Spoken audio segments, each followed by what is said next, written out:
Goodness, time flies, doesn't it? It is 6 months since Donald Trump went back into the White House for the beginning of his second term. And as is common in workplaces around the world, we're going to have a 6-month appraisal. What has he achieved? What promises has he kept? What does he need to work more on?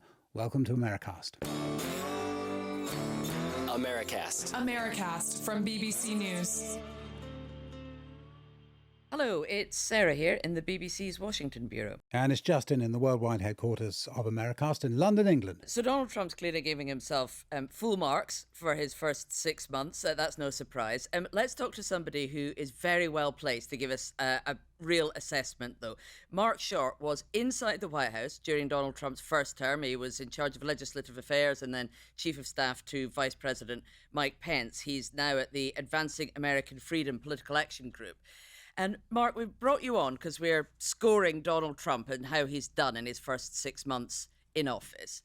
If you were to compare Trump 1.0 with Trump 2.0 at the beginning of their term, how would you do it? Well, I think that Trump has had a very successful first 6 months. If you look at, I think, the two issues that motivated many Americans to vote for him, and those being the border and the economy. I think that obviously the number of border crossings are significantly down, and I think that the border had become pretty overrun in the previous administration. So I think the president gets very good marks on that.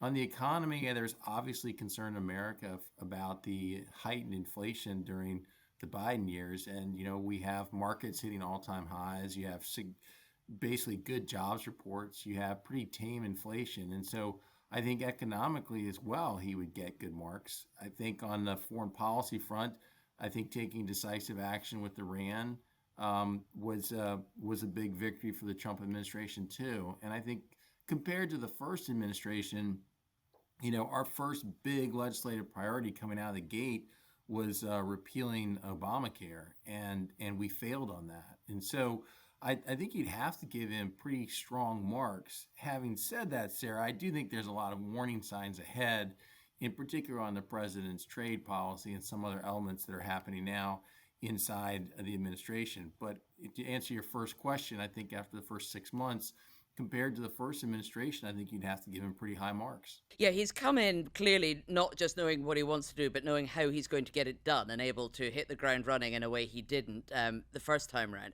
I want to ask you more about immigration, the first thing that you brought up, and of course his signature policy.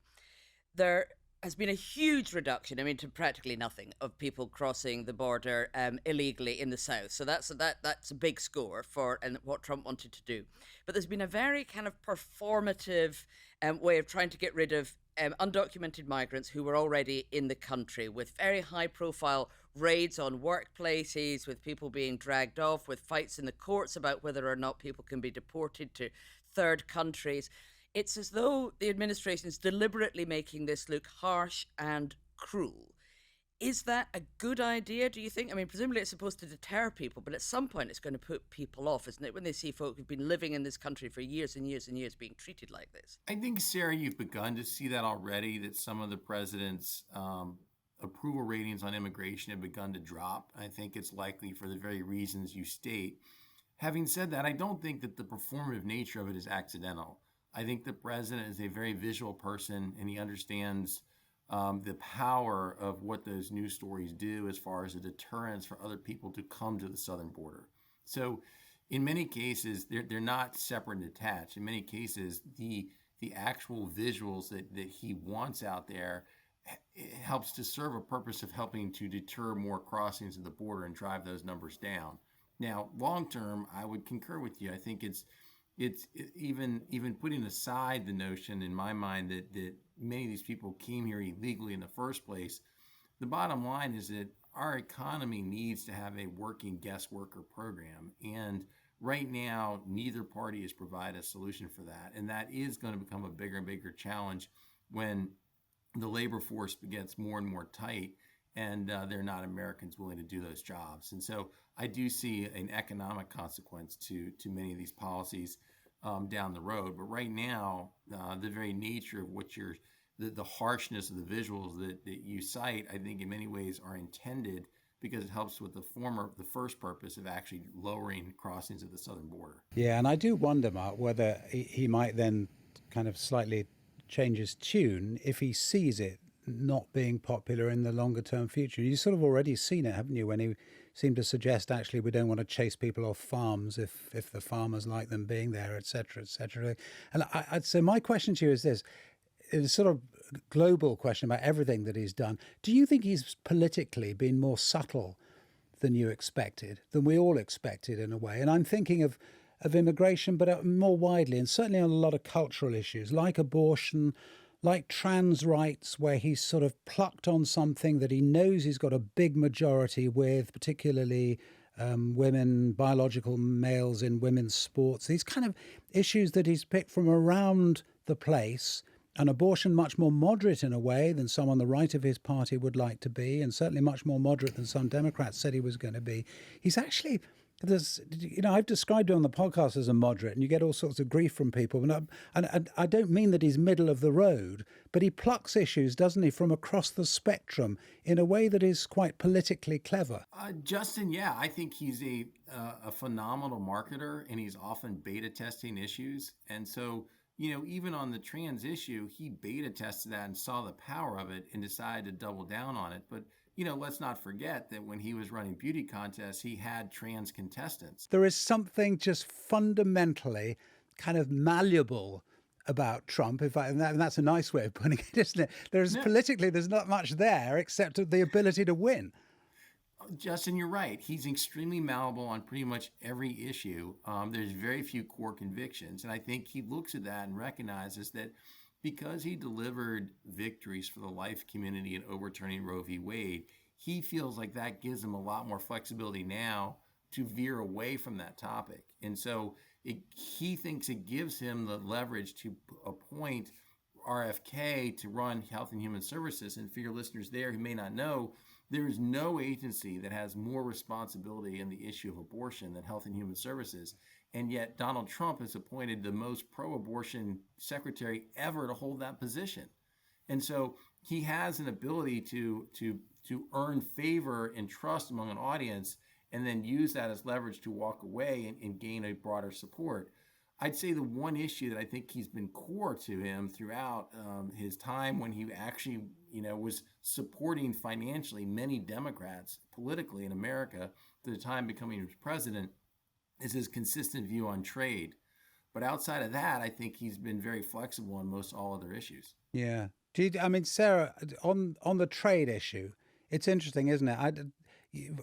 Inside the States, Sarah, when you go and buy your eggs or whatever it is, are we seeing this inflation that we were talking about a lot, I don't know, a month or two ago in quite grave terms? This is going to hit Donald Trump and it's going to be less politically popular and the tariffs are a mistake, et cetera, et cetera. Is that the way it looks at the moment? Absolutely not. The complete opposite, in fact. There's been almost no inflation as a result of the tariffs that have been brought in. You're not seeing it in the grocery store. You're not really seeing it in the price of a new car, anything like that. Now, that's in part because some firms have been swallowing the costs. And we've got a report from car makers today saying it has actually cost them billions, I think they're saying. But they haven't passed it on to consumers yet. But don't forget, you're right, Mark, of course, that he's been utterly consistent about wanting to introduce trade tariffs. He's been talking about it since the 1980s. What he hasn't done is consistently implement them yet. We're still waiting for an August the 1st deadline for a whole lot of them to come into force, the odd trade deals being announced. But the full weight of, say, whatever he wants to put on the European Union, whether it's 25 or 30%, that's not been implemented yet. So when I go and buy a bottle of French wine, nobody's having to swallow that tariff yet. It may have an impact later on. But Mark, it's interesting, isn't it? He's absolutely and completely committed to the idea that tariffs can remake trade and make it fairer for America.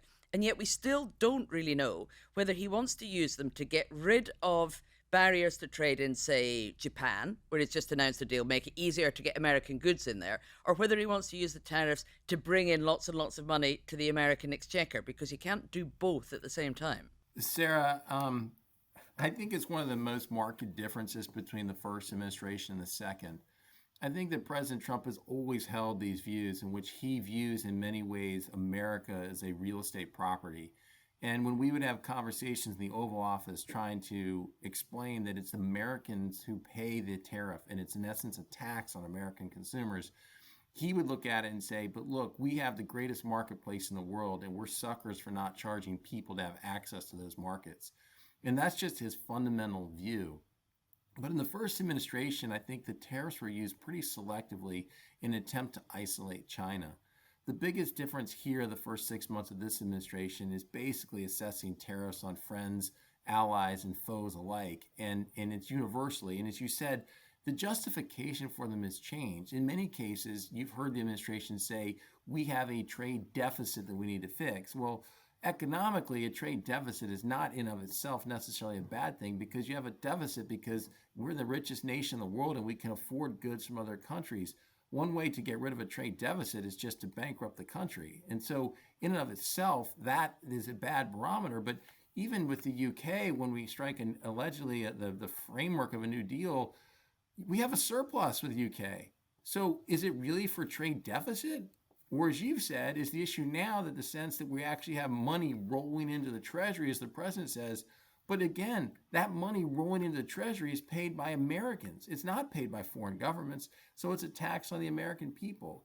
And even though the first 6 months, I think the president has seen economic numbers hold up, I think that gives him a false sense of security to double down on this. And so you're right that in many cases he's threatened higher tariffs and then has settled it much lower. And I think that comforts markets. But today we have an effective tariff rate that's in the mid-teens. That is multiple times higher than America has sustained for decades, when prior to his administration it was 3 to 4%. Now the average across that we're paying is 14, 15% across the globe. And so that is going to have an impact in the second half of the year. Mark, you referred there to the fact that Donald Trump sees America very much as a piece of real estate, and that must inform his view of international relations. What does that tell us about why he's talking about wanting to take over Greenland, Canada, the Panama Canal? We never know how seriously to take him when he's talking about that sort of thing. What do you make of it? I think they're all a little bit different, to be honest. I struggle to paint with a broad brush there. I do think that, one of the things we've seen is the enormous investment from China and Russia into the Arctic Circle. And I think there's a legitimate national security concern and interest, whether or not you could argue the president's going about it the right way with Greenland, but I think there's a legitimate national security interest. I think at other times, like some of his conversations about Trudeau becoming governor of the 51st state, I think that's just trolling, and he knows it gets a lot of media attention. And so I think it's hard to in this case generalize that he has the same incentive on each of these. I think some of these have legitimate national security interest. In other cases, I think it's just him trolling. What about when you talk about relations with others, and you think of the prickly relationship with some allies? Could you say of NATO that he has chalked up a solid agreement, which is that NATO, even if they don't follow through and they don't eventually come up with the money, and there are big questions about whether they do, but he has at that NATO summit, which was held was the Netherlands, wasn't it, recently, that he has really got NATO to sign up to contributing, other NATO countries to contributing to the alliance in a way that no other president has managed to do, in spite of them all, really, in at least the last decade or two, wanting to. Justin, I would agree with that. I think that is one of his other foreign policy successes, is believing that in many cases there was an expectation in NATO nations that America would help out, but they had to do their own contributions as well. And I think that that he has, used his leverage in ways to increase the amount of support. Now, I think that in many cases those alliances are enduring, and in ways that he often does not appreciate. But factually, I think you have to give him credit for the fact that he has pushed NATO allies into contributing more toward their own defense budget and not relying upon the United States entirely. He hasn't stopped the war, though, has he? The war in Ukraine, and that is something he promised to do. I just wonder, I mean, not only has he not stopped it, but I think it's fair to say at the moment that the plan that he has to bring Putin to heel, as it were, looks a bit vague. Is that actually a rather kindly way of putting it, I suppose? Well, I confess to you that I'm heartened to see a change of position recently there. Mm. I do think again that the first Trump administration was pretty strong against Russia and support of Ukraine. And I think there's a lot in the media that look at the president's rhetoric in the first administration and feel like there was always some sort of inexplicable favoritism toward Putin. But if you actually look at the facts of what we did as far as providing the first Javelin missiles to Ukraine, taking out hundreds of mercenaries of Russia in Syria when we told them we would if they crossed the red line. The sanctions that we opposed, the opposition to Nord Stream 2, I think that it was a pretty consistent record. I think out of the gate of this administration, there was a lot more comfort provided to Russia and in many ways also making our ally in Ukraine an adversary. And I think that was incredibly troubling when you consider that that Putin is the same person he's always been, as a former KGB agent whose vision is to reuniting the former Soviet Union. And I think that the president's foreign policy was very misguided. And it's good to see him shift. Having said that, I am still troubled that even in this shift to say we'll allow our allies to give additional weapons to Ukraine that they purchase from us, by giving a 50-day reprieve, it just gives Putin another 50 days to actually take action. And in essence, delayed further sanctions that Congress was ready to pass, which I think was a huge reprieve for Putin and his Russian oligarchs. And so I still think it's a very mixed record there. And I welcome the recent change, but still very concerned that I think his policy toward Ukraine and Russia is very different than the policy he pursued in the first administration. Mark, on that exact point, we've got a question from one of our Americasters, from Fleur. This is what she wants to know. Hi, Americast team. This is Fleur Navy in London, Americast addict. Donald Trump is frustrated that Putin is not coming to the table to make a deal. Does he, or do any of his advisors, have any insight into Putin's motivations in Ukraine? My take has always been that Putin wants restoration of a Russian empire and that he has never wanted a deal. He wants Ukraine. How does anyone negotiate with that mindset?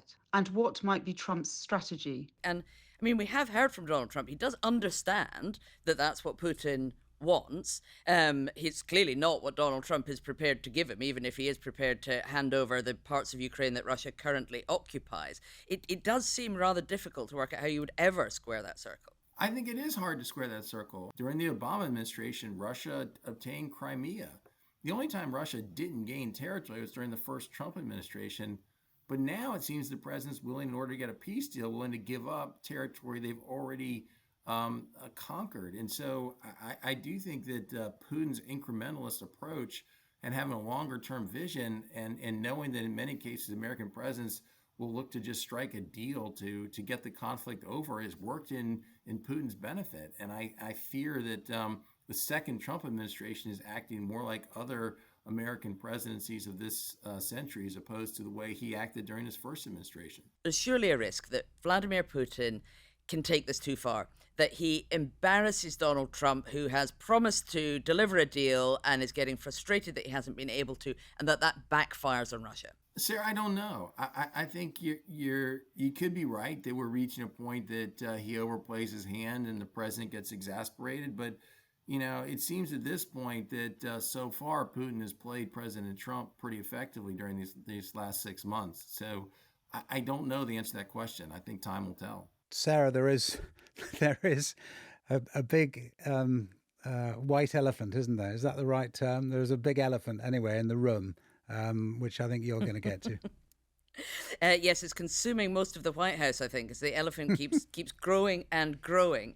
So, yeah, despite all of the successes that Donald Trump can claim, the story about the Epstein saga is now in week 3 here in the United States. It is completely dominating the headlines, and Donald Trump and the White House just can't change the subject, which is remarkable because one of Donald Trump's superpowers is often being able to move the news cycle on, start talking about something else to control the agenda and what's grabbing everybody's attention. But he cannot, try as he might, move people off the Epstein files, and his administration's failure to deliver what they had promised their supporters, which was to reveal the deep, dark secrets of Epstein's connections to rich and powerful people all around the world, and the corruption that had been going on underneath. Well, Sarah, it's a fascinating chapter in current American politics. It's hard for me to say that, if I would have imagined where there would be splinters among the president's coalition, that on my bingo card it would have been Jeffrey Epstein. I certainly, envision that there's deep divisions on things like trade policy and those who are traditionally free traders in our party, or on foreign policy and what happens in Ukraine. But I think for a lot of people, the sense is that Jeffrey Epstein got the justice he deserved. And so it's odd to see how this is mushroomed. But I think if you step back for a second and appreciate and recognize that, I think part of Donald Trump's appeal in 2016 is he presented himself when he came on the political stage as the outsider. And he fed into, I think, what is in many cases a healthy distrust a lot of Americans have of the federal government. And he was the outsider who was going to expose all these secrets. And so, years later, you have the Epstein files, and it's not just that there's an expectation of transparency. There is reality that his own vice president promised the release. His own attorney general did. His FBI director did. All not just promised release, but it's spurred on stories that said, we have flight logs. We know who all these nefarious Democrat prominent people were, and we're going to expose them. And so there's no doubt that for a lot of the president's supporters, they just feel like this is a cover-up that's hard for them to understand. And it's hard for me to see that this is really going to quiet down until the president does release the files. I'm not sure that his hand is going to be forced by Congress in these different efforts for a discharge petition. But I think that this frustration among his supporters is going to continue until he actually does release the files. And it's hard for me to see how he gets out of that. The narrative is amazing how quickly it's changed from not just we're going to do this when we get into office to Pam Bondi saying, I have the files on my desk, to then Yes. saying there are no files. And then ultimately saying that these files were just created by, Barack Obama and John Brennan and Hillary Clinton. So that's a pretty amazing narrative arc to try to keep track of. You're absolutely right. He struck the match that lit the fire that is the Epstein conspiracy in the first place, and that now threatens to consume him. But in the past, he has been able to tell his supporters to just change their minds. Look, yes, we're not worried about Epstein anymore. We're going to talk about this thing instead. And they've been prepared to do a kind of cognitive 180-degree turn when he tells them to. But it's like we've reached the limit of Donald Trump's power and influence when it comes to Epstein, and it's fascinating to watch the way he's not able to manipulate his base the way he usually can. And it seems the way they're trying to is to push the theory of Barack Obama interference in the 2020 election. But Sarah, I think they run the same risk. There's not going to be a prosecution of Barack Obama. So you're basically building up this expectation among your followers that you're going to do something that you're not going to do. And so even if they think they're changing the narrative, I feel like they're actually just continuing to create the notion of building expectations they're not going to meet. Do you think there is something there on Epstein? I mean, you were an insider. You were inside the White House with Mike Pence. You must have been privy to conversations, at least in the margins, because it wasn't a big thing, was it, in the first term? But is there something? I suppose the question is there something they can publish that puts all of this to bed, or is that itself just a pipe dream? It can't happen. I think that if they do a partial release, it's only going to create more fever among their supporters to feel like there's more there that they're not sharing. So I feel like they're going to have to do a pretty comprehensive release here at some point. I think they probably believe that they escaped a vote here before the August recess, but I think that it's not going to go away, and it's going to come back up with this discharge petition in the fall. And so I think the clock is ticking for them to find a way to figure out how can we ameliorate our base that, as Sarah said, it's like you were the arsonist and now you're trying to be the firefighter, and they lit this flame. They've got to put it out. I don't see the way they can put it out other than basically releasing the materials. Appreciate you coming, Marc. Really nice to talk to you. Marc Short, formerly with Vice President Pence, as he was then in the White House, but now ploughing his own furrow outside and doing so with great effect. And it's really good to talk to you. Marc, thanks a lot. Thanks, Justin. Thanks, Sarah. Appreciate you. And that is all for today. If you want to listen to our other episodes, they are all available wherever you get your podcasts. Bye-bye.